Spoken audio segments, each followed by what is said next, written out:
This week on Pop of Culture. With the fencing, sometimes it gets a little dicey. We have to change where we are so we don't put a sword in any audience member's face. The Hoosier Shakespeare Festival turns 10.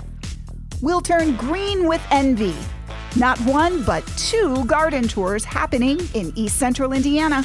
And we'll find fairies hiding in their natural habitat. This is a really outdoorsy episode, Michelle. It really is shockingly outdoorsy, and yet here we are. Here we are. Happy summer. Coming up. Support for Pop of Culture comes from the Indiana Arts Commission, the Community Foundation of Randolph County, the National Endowment for the Arts, and from you. Become a sustaining member of IPR and support local programming today at indianapublicradio.org. From IPR, this is Pop of Culture. I'm Jen Blackmer. And I'm Michelle Kinsey. Later this hour, we have a sneak peek into some very well-maintained gardens. But we'll start today with the Hoosier Shakespeare Festival. Commonly called Hoosier Shakes, the festival is celebrating its 10th year. And I am thrilled to be here today with 3 folks from Hoosier Shakes. And Hoosier Shakes will be concluding their season coming up over here in the next couple of weeks, and we'll talk about that in a moment. But first, let's get into it with our guests. We're here with Tracy Manning. Hi, Tracy. Hi. We're here with Selah Grannis. Hey. Hi, Selah. And Hi. We're here with Grace Bogue. Hello. Hello. Thanks to the 3 of you for joining us today. And Tracy is the artistic director of Hoosier Shakes. And both Selah and Grace are actors in this year's productions of Hamlet and Love's Labour's Lost. All right. So, Tracy, we'll start with you. Hoosier Shakes is celebrating 10 years this year. Yeah, yes? It's really incredible. I Yeah. know. Could you give us a little bit of the background of the organization and the history? Sure. So we owe a debt of gratitude to Dr. Greg Fiebig. He was a faculty member at Indiana Wesleyan University and had the vision for bringing outdoor Shakespeare to East Central Indiana, had a heart for the opportunities that Hoosier Shakes could provide for these small communities who don't have a lot of access to theater and Shakespeare, or maybe because of cuts in arts programming, and that trying to create an environment where everyone's welcome and to engage with Shakespeare. Yeah, and open to the public. All performances are open to the public. All performances. And then on the company side, to create an environment where across experiences, professional journeys, artists can rub shoulders with one another and benefit from that community of people who are advanced in their careers, in mid-careers, in early careers. So it was kind of this two-sided artistic coin, if you will. Sure, to say, how do we do both of these things and do them well?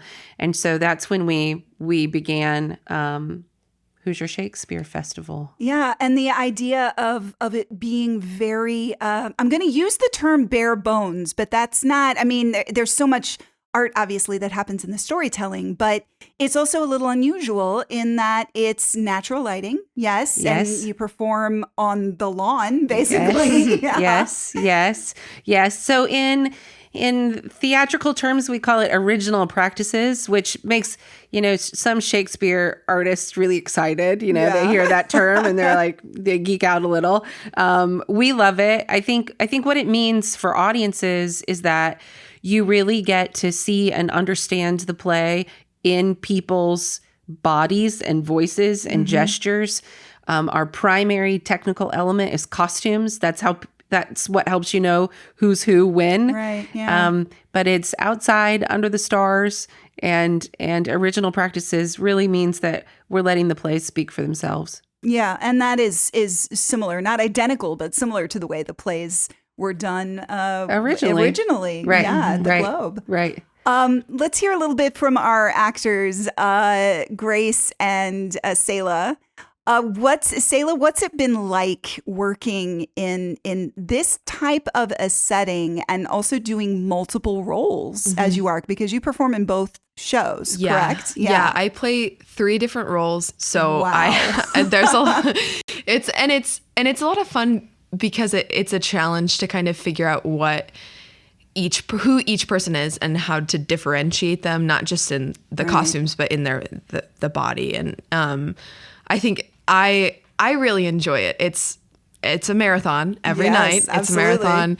We running back and forth trying to change costumes. I really enjoy the challenge. I love playing all my characters, and in Love's Labor's Lost, it's a comedy. So I get to play one role that's serious, and then the other two are more like fun characters. But yeah, that's excellent. What is probably the biggest challenge of being in these environments? Have you had to cancel a show because of weather over the course yet? Fortunately, Yay. no. All right, let's knock on wood because I don't want to have brought that up.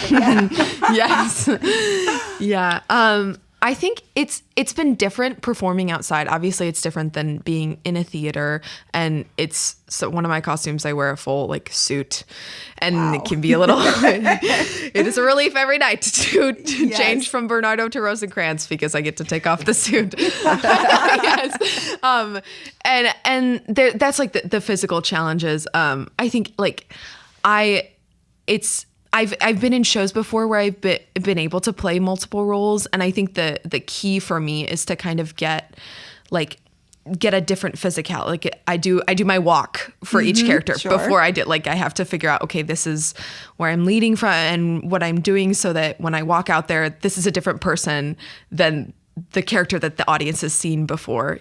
So that's. But I don't know. I don't usually. It is a challenge, but it's just so fun. Like it is something that I love to do, and I have to I had a moment where I was like acting, and it was great, and I walked off and I was like, okay, I'm literally living my dream right now. Like this is such a lovely experience, and I love the people, and I know it is a challenge, but I don't really think of it like that. And it's good work, right? It's work, definitely. Doing art is work, but it's fulfilling, and it's very. It's community based, which is the thing that I love most about it. That you share with people and connect with them that way, which is great. So Grace, what are your roles? I know you're Laertes in Hamlet. Yes, I'm Laertes and Rosaline in Love's Labor's Lost, and then also player Queen in Hamlet. Amazing, yeah. So now two very different roles, and Selah, you mentioned that you're playing Rosencrantz as well. So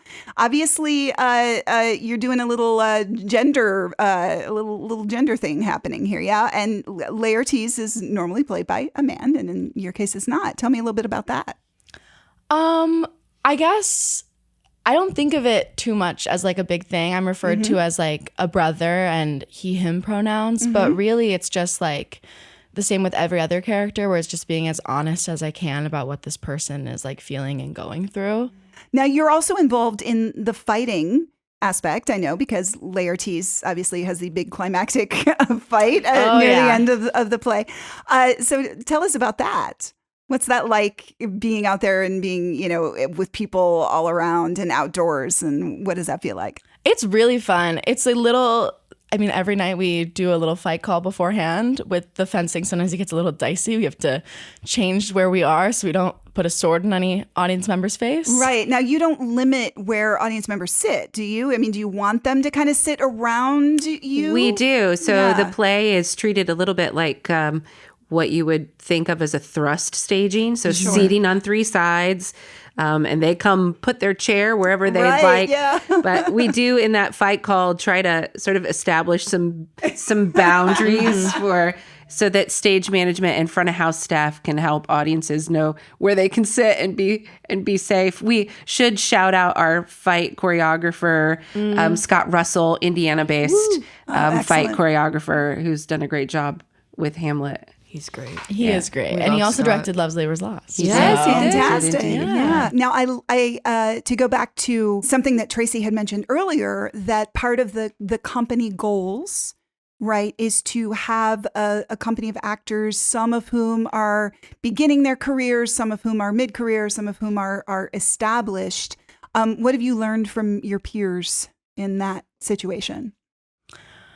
Oh, well, it's a lot of just like different approaches to the work. I'm used to doing a lot of shows at Ball State where everybody's trained the same way. So it's fun to work with people that have different like acting training. And then also some people that are further along in their career. There are a few people that are living in Chicago. I want to live in Chicago. Okay, so yeah. hearing them talk about that has been really, really interesting. And getting some practical advice from them, probably. Yes, very much so.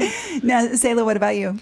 I think the main thing is that it's just like opened my eyes to so many possibilities of where my life could go and what I could do. I think I kind of came into college not entirely sure about acting, and slowly I've been like, okay, this is real. This is something that I can do. This is a dream that can be a reality.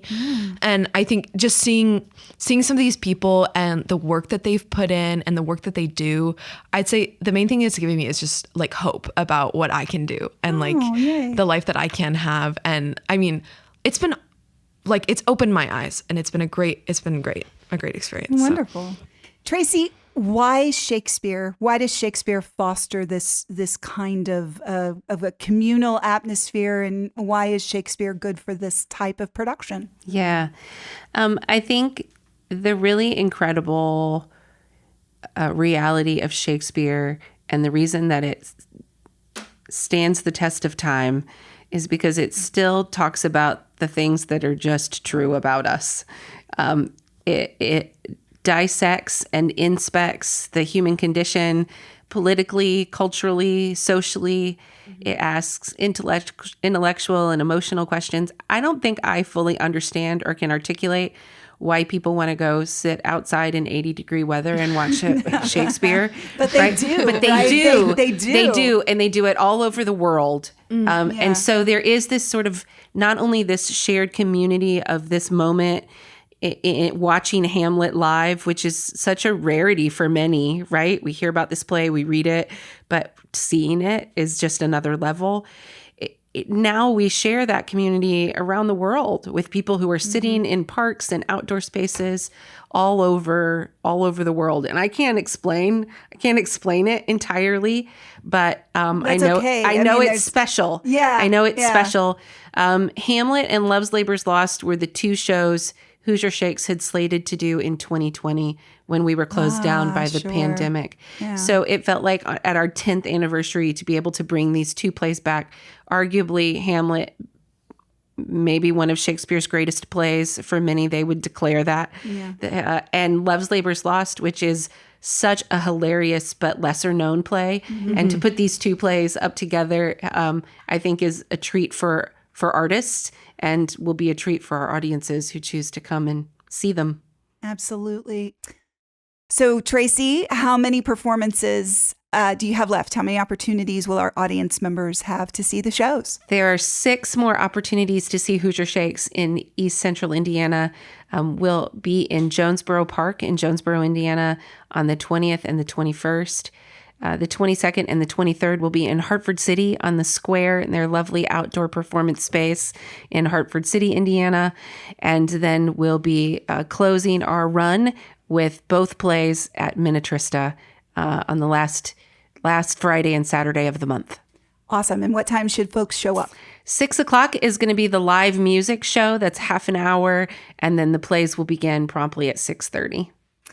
Awesome. Well, I cannot thank you all enough for showing up today and being with us to talk about Hoosier Shakes in their 10th year and give us a little bit of inside information about how your shows this season came about. So Grace Bogue and Selah, Grannis, Tracy Manning, thank you all so much for spending some time with us on Pop of Culture today. Thanks for having us. Thank you. Thank you.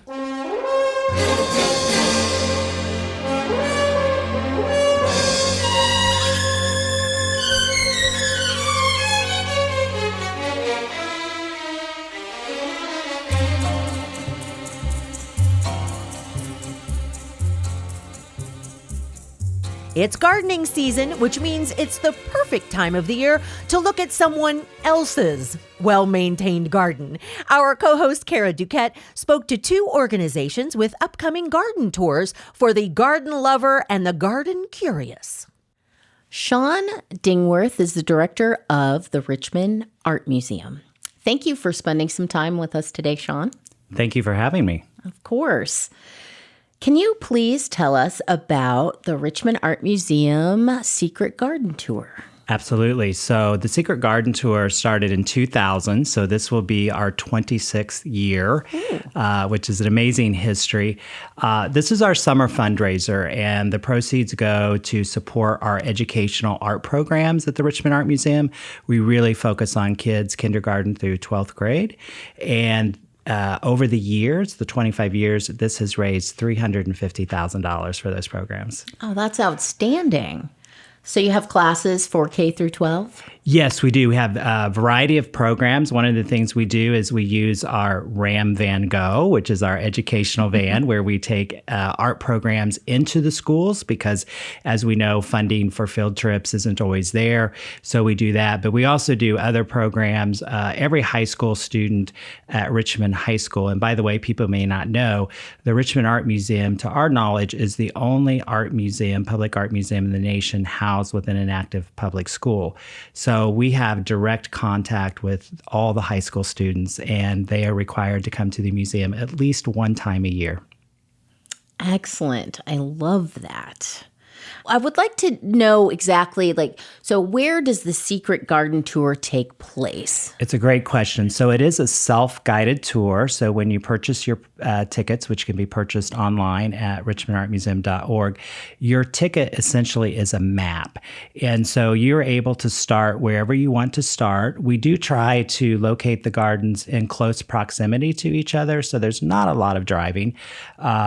So you go at your leisure. You can go either Saturday, which is 9 to 3, or Sunday, 10 to 3. It is rain or shine. And you take your time and stroll through the gardens at your leisure. You get terrific ideas from other gardeners.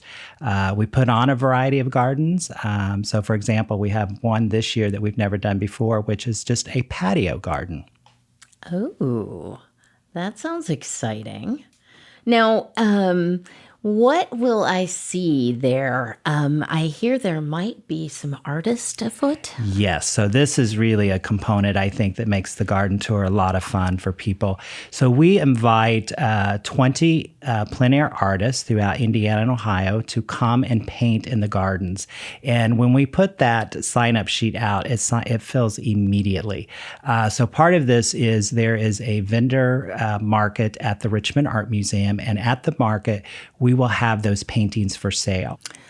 That's great. And I hear that you mentioned your garden's going to be a part of this. I let the secret out. not a secret garden. Not now. So what are some of the things we can expect to see in your garden? Well, so mine is more of the cottage garden. So my house is 1838. What's interesting, and really why we kind of call this a secret garden tour, is a lot of times the gardens are in the back of the home or back of the property. You don't necessarily see the garden immediately when you drive by. And I think that's what people will see with mine. The front is fairly traditional with sort of some formal landscaping, some window boxes.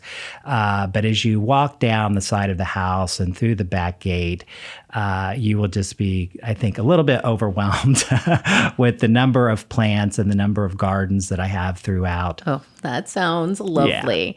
Yeah. I like the idea of being overwhelmed with plants.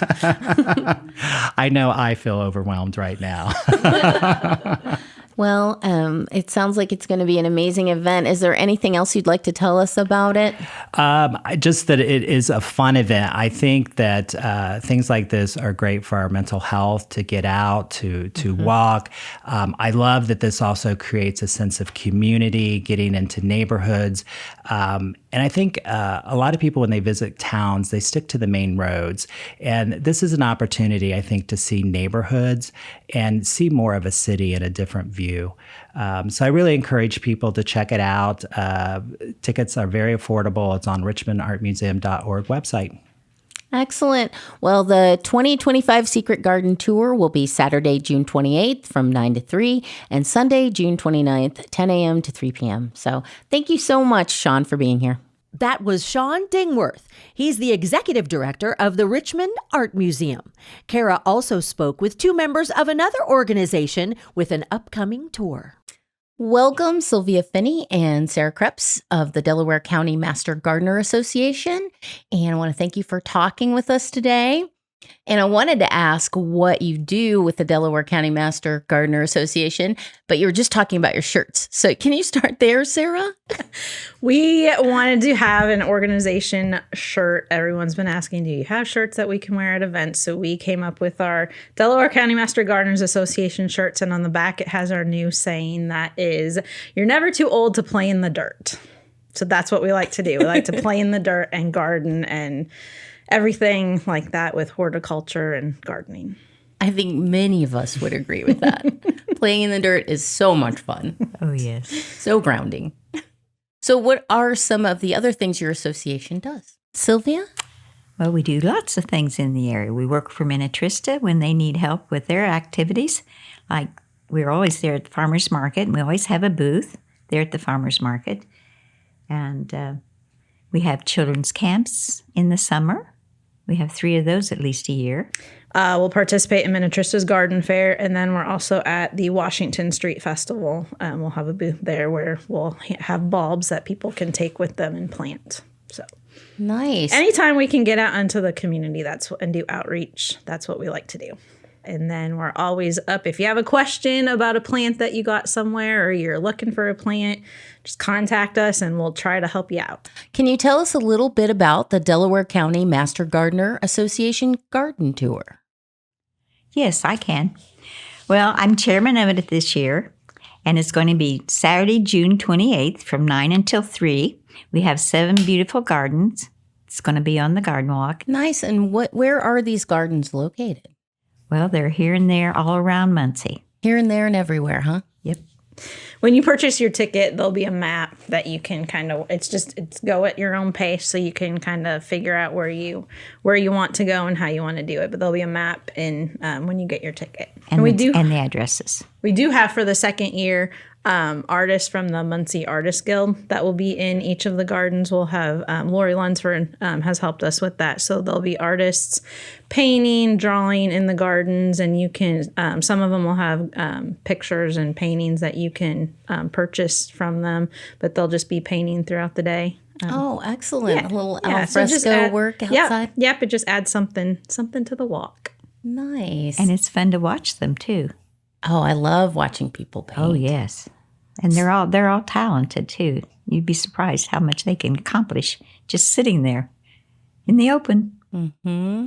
So what kind of gardens can we expect to see? And are these local people who just are in your society?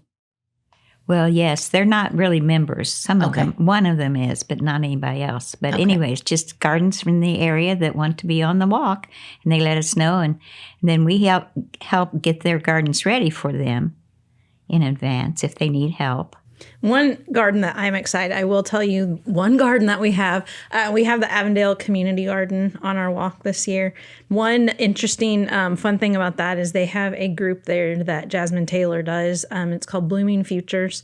So it's the kids from the neighborhood come and garden. And so we'll actually have the kids there the day of the garden walk so they can talk to the people who are coming to see the gardens, kind of what they planted and how they did it and everything. So we'll have the kids there. So that's one that I'm excited about. Well, that's great. Well, now what other things happen during the walk?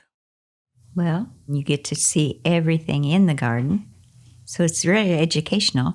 Every garden's different. Yeah, can we expect to see a lot of native plants, I would imagine, but is there... Well, one garden has orchids in it. Cheryl LeBanc has orchids in her garden, and that's where I'm going to be working in the morning, so I'm anxious to see her garden.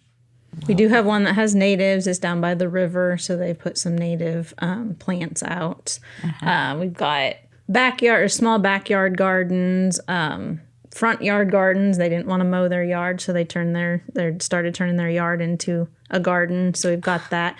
So just different ideas that you can. The thing that I like about this walk is that you'll see something and you can take it back and do it in your garden. Mm-hmm.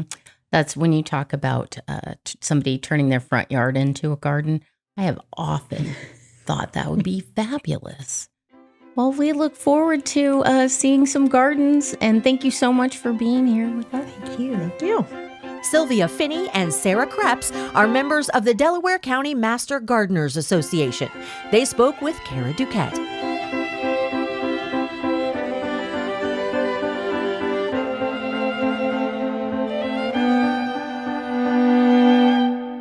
You're listening to Pop of Culture. I'm Michelle Kinsey. And I'm Jen Blackmer. And we're here with a little bit of magic in the studio today. I am thrilled to welcome Kirsten Novotny. Hi, Kirsten. Hi, Jen. Kirsten is the theater and events manager at Minnetrista Museum and Gardens.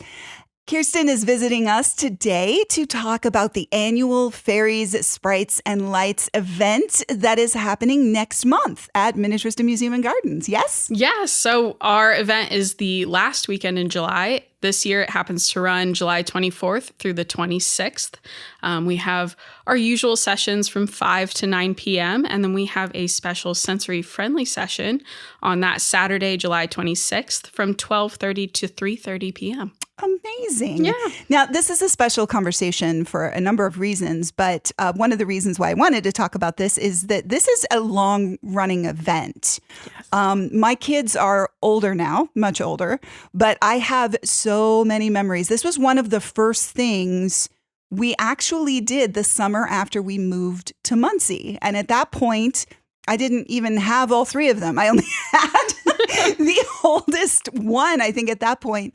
And I just remember how incredible it was. So how long has this event been happening? So it has been happening in some sort of iteration, kind of what we see now since the late 90s. But wow. The tradition of Faeries has been around since Elizabeth Ball was living in Oakhurst Home. Okay, can you tell us a little bit about that? Yeah, so Elizabeth Ball was the only daughter in the family, and she lived in the Oakhurst home.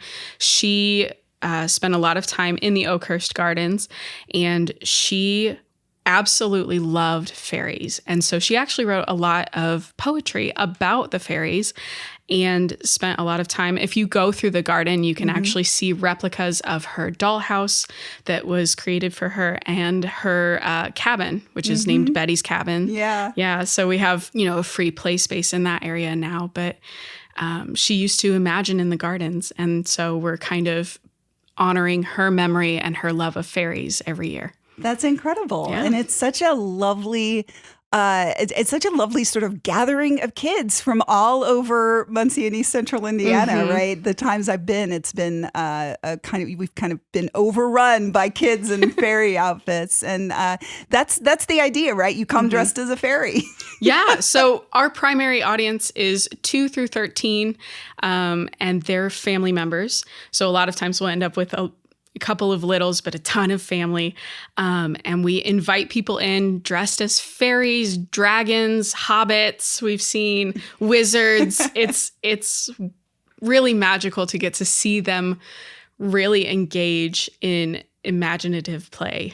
Right. And what kinds of things happen during the event? Because I know Oakhurst it's a fairly large space, right? And you can go in and explore and walk around. And what kinds of unusual things will you find there during this event? So we do have the home open so you can see where Betty Ball grew up and kind of explore the house and really take in what it must have been like to live in there. We have different characters throughout the garden. They're friends of the Fae, and they get to interact with the kids and kind of create the world for them and really immerse them into the atmosphere that we're going for. We'll have a theater show that's really suitable for young ages, and they can kind of attend and experience that. We have a little game. We've got food and beverages, and then we have a bubble garden. So you can go and spend a full evening there in the gardens and have a great family time. So talk to me a little bit more about the planning process for this, right? Because this runs for a weekend, you said, right? Yeah. But from what I understand, this takes a fair amount of effort for the staff over at Minnetrista, yeah? Yeah. For most of our events, we do strive to have a 6 to 8 month planning window. This year, Faeries, Sprites, and Lights kicked off its planning in February. Wow. Yeah. So we really gear up and we meet and talk about the various aspects and the logistics, as well as the storyline and what we want to make sure that this event offers to the community. Yeah. So for folks who have not been before to Faeries, Sprites, and Lights, what would you recommend? I know one of the things I recommend to people when they come in is bug spray. Yes. Absolutely. Bug spray, sunscreen, water. Which it seems strange because it is in the evening, correct? Yeah, it starts at 5 p.m., but you would be surprised just how hot it has been the last few years. But I also recommend that people just, come ready to play and have fun. All of the fairy houses are out in their villages. So what is a fairy house? Because it's funny because I walk my dog in my neighborhood and a couple of my neighbors have little fairy houses out on their trees. And so I'm assuming they're like trying to call the fairies from Minnetrista out to our neighborhood, right? Yeah. What's a fairy house? So a fairy house can be any number of things. One of the things that we love to talk about is how fairies can be just about anything. A lot of times people will ask us, well, I'm having trouble seeing them. Well, fairies do really like to be invisible sometimes. They often look like bugs. They look like wind through the leaves. But the fairy houses are oftentimes made out of natural materials, found objects. So we have several fairies who favor their little teacups, which I adore. So when you visit the gardens, then you should definitely be on the lookout for fairy houses. All of their houses are out for the event. It's really their big festival for the year, and they love to show off their different houses and their accessories, and they're very excited to have visitors. Oh, wow. Yeah. But you have to be careful where you walk, right? Yes. So you don't like accidentally, stumble into something or a village or something. That would be kind of scary for the fairies, don't you think? Yes, they are pretty prepared for littles to pick the houses up and look inside and shake them about. They use their magic to kind of stabilize things. But we do encourage people to watch their feet and where they're going. We also encourage people to really bring or gather leaves and things while they're in the garden, leaves that are on the ground. Glitter is beautiful. It's sparkly. It's wonderful. It's magic. But it does get into the water system and into the gardens. And it's really hard for the fairies to kind of pick up after that. So they love nature's glitter. Good. Okay. So go light on the glitter if at all is what we're saying. Okay.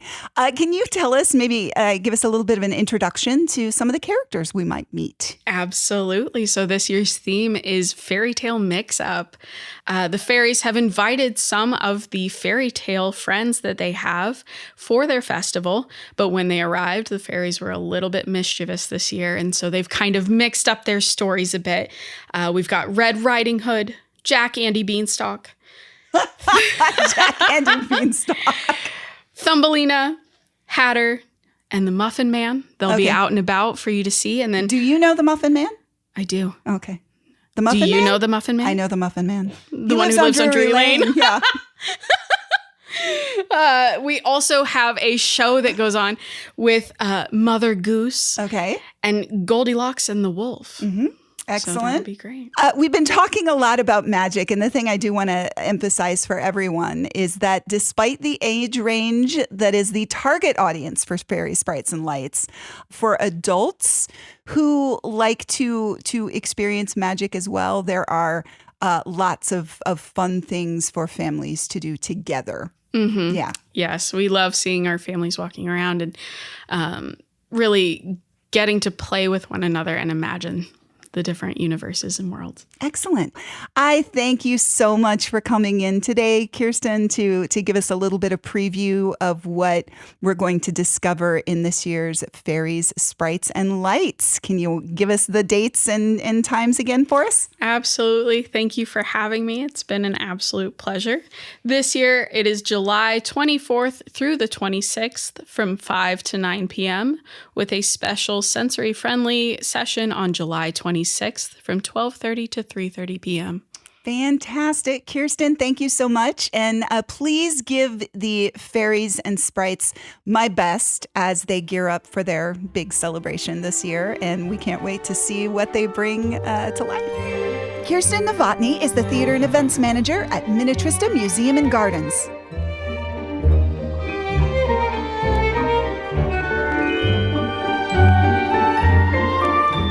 It's time for What Are You Working On? And I think this is the first time in What Are You Working On history that the answer has been fireworks. The Landing at Red Wing is getting ready to celebrate their second annual Independence Day on Saturday, July 5th. And here to talk about it is Corey Milholland, one of the owners of the Landing at Red Wing, and Aaron Pohl, who, I love this description, everybody, Mr. 4th of July. Aaron and Corey, thank you so much for being here in the Pop of Culture Studios. Of course. Yes, thanks for having us. So let's start with kind of the history of this celebration. The first one was last year, and dare I say it was probably even bigger than you expected, right, Corey? I'm not sure what we were expecting, but it meet those expectations. And then some. And then some. So talk a little bit about that event, who came, what happened at the event, that kind of thing. I can't tell you who came because I was so crazy busy, but I can tell you that we had over 3,700 adults there. Yeah, that's what I was looking for. It was close to 4,000 people attended this event. Close to 4,000 people, and people started coming in around 8:30 a.m. getting set up for the craft vendors. We had about 25 local craft vendors there. And then the car show, the cars just started coming in. We had about 90 cars there for the car show. First 50 get a dash plaque, so they were all excited about that. And then it just was nonstop from about 9 o'clock until we were getting people out of there after the fireworks show around 11. We ended up having to shut the gates at around 9:30 to actually stop the flow of traffic, so the Coming people in? inside could actually stop working and come, be seated and watch the show. Yeah. Oh my gosh, that's amazing. So I know we talked to you last year about the Landing at Red Wing. So for those who haven't heard that, and I recommend you go back and listen to that podcast episode, but tell us a little bit about the Landing at Red Wing, what it is, how long it's been around, that kind of thing, Corey. So the Landing at Red Wing is known as Camp Red Wing, a former Boy Scout camp here in Muncie. It opened its doors around 1925. I'm pretty sure in about 2020 they celebrated their 95th, I think, anniversary. Wow. So the property has been around for quite some time. We have tried to keep it as much as possible, as what it's known as. Yeah. We have Boy Scout troops come out still and use that space. Oh, nice. Yes, we have older Boy Scouts come out and have reunions. We have White Stag reunions. So we're welcoming all of those Boy Scouts to come back onto the property. That property does mean so much to those individuals. And we hear all of those stories, and we love to hear those stories. We just had a camp out this weekend for some Boy Scouts, and he was telling us how his grandpa actually planted the trees there on the property. Oh my gosh. And he was pointing out the trees that his grandfather had planted. So it is an important piece of property for locals here in Delaware County, and we want it to continue to be that. Yeah. So lots of things going on there, but back to the big event that's going to be happening on July 5th. Let's talk about some of the things that are going to be going on. We'll get to the fireworks, Mr. 4th of July. I've got nothing but time. But I know there are going to be live music performances. Yes. We have the craft vendors we'll have the craft vendors again. We have the car show from 10 to 2. You can start registering for the car show at 9 a.m. We have live music starting at 2. So 2 to 10, we will have live music. And then Mr. 4th of July is going to do his thing at 10 o'clock. As soon as it gets dark. Perfect segue. So how did this come about? Where did this interest in fireworks and putting together fireworks shows come about, Aaron? I would say a good part of that's probably just genetic. I mean, what little boy doesn't like fireworks, right? It was always a hobby. I'm more of an enthusiast than anything else. It was, family, friends, personal properties, backyard, what you have. I would put shows together and a lot of people would come and watch. And over the years, it just grew, actually pretty quickly. It got to the point where 500 to 1,000 people would show up at my house, like a block party out there in the county. And I would have food trucks come and feed everybody. And it just kind of escalated one year after another, right? You never want it to be smaller. So through networking in the community, I made friends with professional pyrotechnics, wholesalers, if you will, where I was able to buy in bulk and get more product. And before you know it, Slade and Corey had actually come to a show at my house. Slade and Corey Milholland are the owners of the Landing at Red Wing. And their kids sat there and watched it. And at the end of it, Slade came and found me. And he's like, man, what you're doing is special. We need to come together and do this public, like for the community. Wow.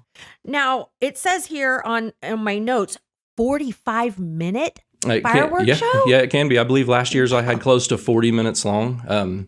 What's different about what I do is I'm able to do it with consumer product. I don't do any professional displays. Okay. That enables me the ability to take more product and stretch it out longer. A lot of people sometimes, for whatever reason, can, for lack of a better term, complain if they go to a public display and it's only 7 or 8 minutes long. And what some people don't realize is professional pyrotechnic displays start at $1,000 a minute.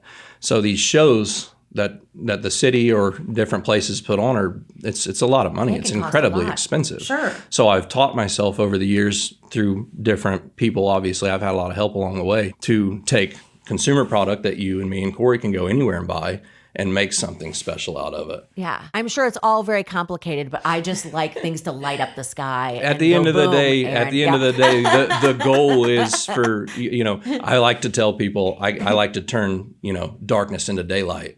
And last year, I remember specifically when we shot that show, I could turn and look down the hill at the crowd and the reaction of the kids' faces and the parents, like everyone was loving it. And it was just so cool. And why do you do this? Why is it important for you? You did it one time. Why is it important for you to continue to do this? The fireworks, the vendors, the music, out at Red Wing. Why is that important? That's a good question. I mean, I think that we all collectively enjoy what we're doing just as hobbyists, if you will. Mm-hmm. I know for Corey and Slade, obviously there's a lot more invested. I mean, the Landing is the focal point. We did it initially to draw attention to their business. Mm-hmm. And that was an immense success because they've seen a lot of people have reached out wanting to camp or wanting to book or wanting, weddings or birthday parties, receptions. I mean, you name it.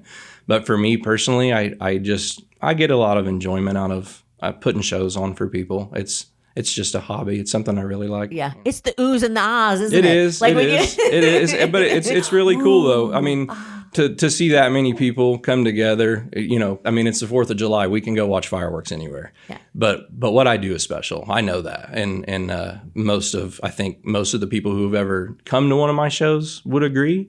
And I would encourage anyone that's never seen one, come to the Landing. Yeah, I think it's awesome that it's now open to the public, of course, to everyone to enjoy. So if people want more information, Corey, where can they go to get more information about the event? They can go to www.thelandingatredwing.com/fireworks. All right. Is there anything else we need to know about the event before we put it on our calendars? I just want to formally invite everyone to come attend the day with us. Spend your day with us and find out for yourself what it's about. It's a beautiful piece of property. Aaron does an amazing job, and it's a good time for everyone. Yeah. Awesome. Thank you so much for joining us. Appreciate it. Thank you. Thank you. Michelle, it's summertime in East Central Indiana, and we've got all kinds of things on our calendar, so let's do it. Let's do it. All right. Steve Earle is performing Saturday, June 21st at Anderson's Paramount Theater. The alt country music begins at 7:30 p.m. Steve Earle is the man behind Copperhead Road and many other great tunes. Love that song. Yeah. Join the Muncie Public Library Friday, June 20th from 5 to 7 p.m. for a summer solstice celebration at the Mering Hunt Gardens. There will be lots of fun family activities, laughter yoga with Zokawa, the Center for Happiness, Shamaniacs Drum Troupe, garden tours, and yard games, and so much more. So much more. A community wellness festival and summer solstice celebration is planned for Saturday, June 21st at Alive Wellness Studios, 4000 West Jackson Street. This event will include yoga, Ayurveda information, and live music. Live music will be provided by Married Folk, Oxford Baking Company, Meredith Lane, and a Maybell Jam. The event is from 2 to 8 p.m. That sounds fun. Yeah.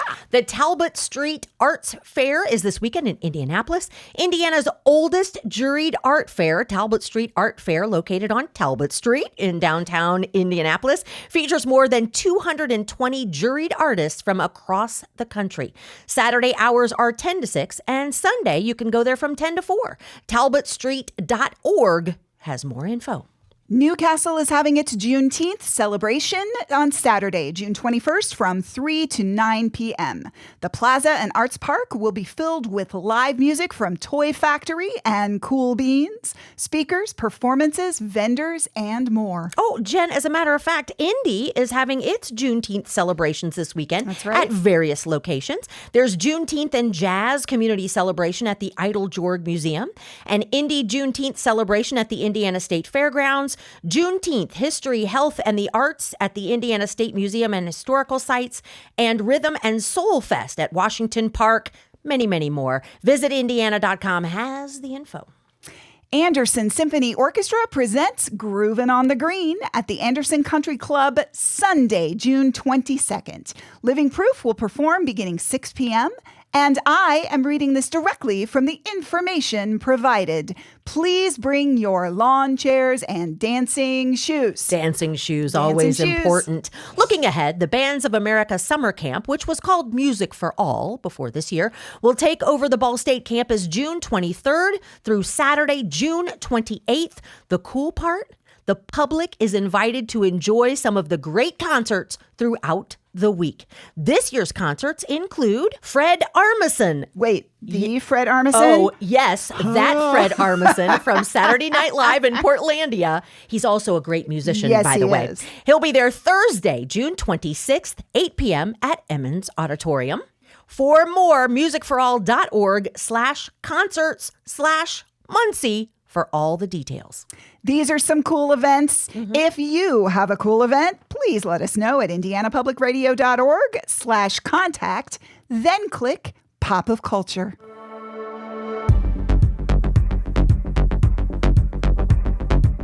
Support for Pop of Culture comes from the Indiana Arts Commission, the Community Foundation of Randolph County, the National Endowment for the Arts, and from you.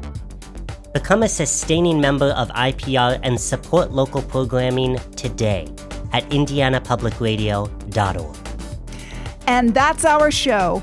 Our art director is Tracy Lauk, and our producer is Luke Jones, who has a singular aloe vera plant kept alive through sheer willpower. The aloe vera's not his. Our show is hosted by me, Jen Blackmer. And me, Michelle Kinsey. Pop of Culture is a production of IPR on the campus of Ball State University.